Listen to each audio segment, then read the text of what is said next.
Hi, this is David for Piranha Pricer.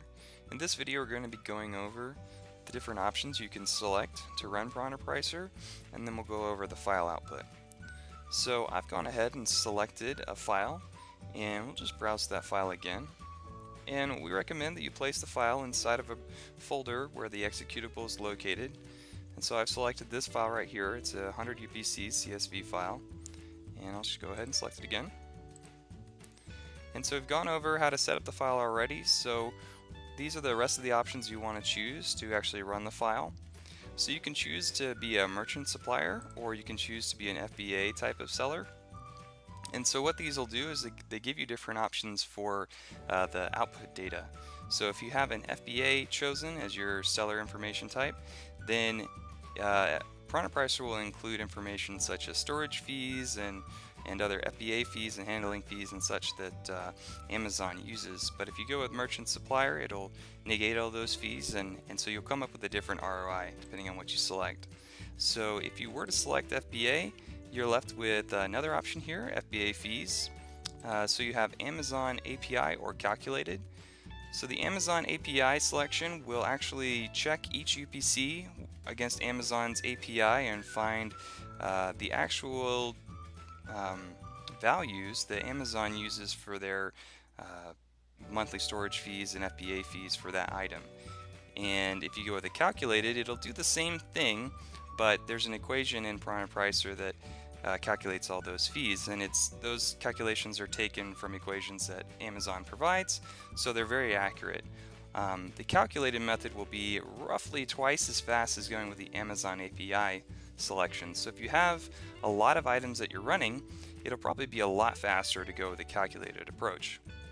And so say you had 2,000 items or more that you're running with the API, it could take you twice as long to go with a calculated approach, then going with a calculated approach. So what we suggest doing is running the calculated approach and then finding the actual items that you are interested in selling after you've narrowed down your list, and then you might want to rerun those items against the Amazon API option. So we'll go ahead and just select the merchant supplier for now. The last options down here are the filter options. These will help you narrow down your search results to exactly what you're willing to compete with in terms of number of seller and what you want for your ROI and these other filters here. So you select those however you want. You can also turn them off if you'd like. We're just going to leave them how they are for now. And remember, you want to have your MWS settings already ready to go so you can run the file. So we're going to go ahead and run the file now.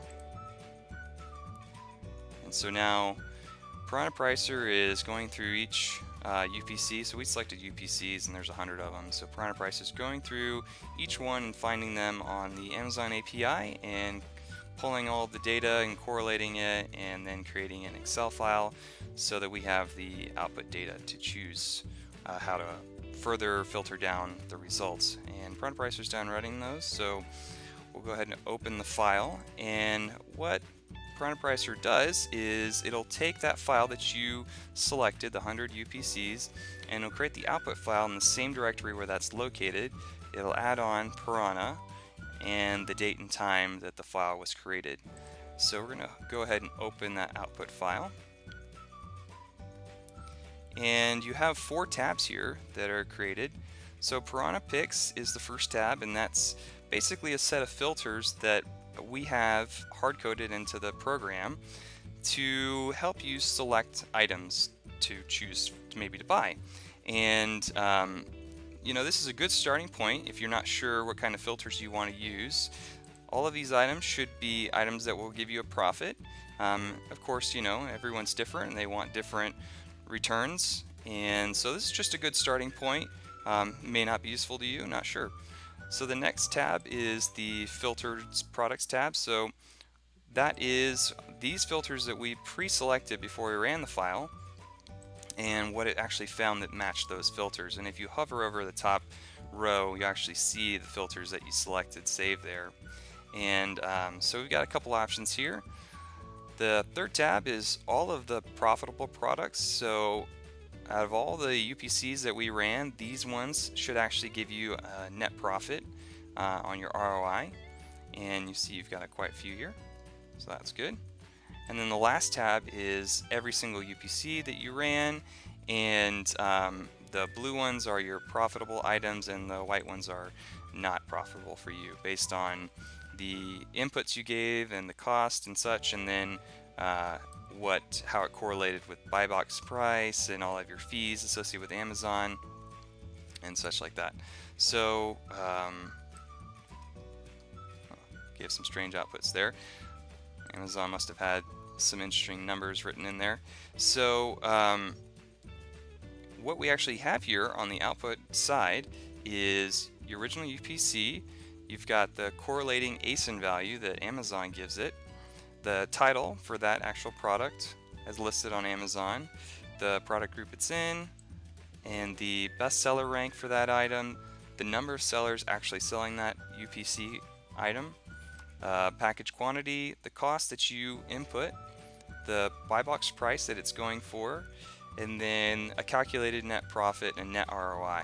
And that's based off of the cost, the buy box price, the Amazon fees subtracted and such. FBA yes or no means did you select to run this as a merchant fulfilled or as an FBA calculation. And then we've got the packaging information, the tier size that Amazon goes with, and then the package dimensions and weight. And then lastly you've got camel, and Keepa output. So these are the ASIN numbers for the UPCs, and if you were to select this, it's a hyperlink to camel, or Keepa to see how that product is done over time. And that information will not always be there, it depends on the UPC, but it's there for a lot of the items. And so that's the output of Piranha Pricer.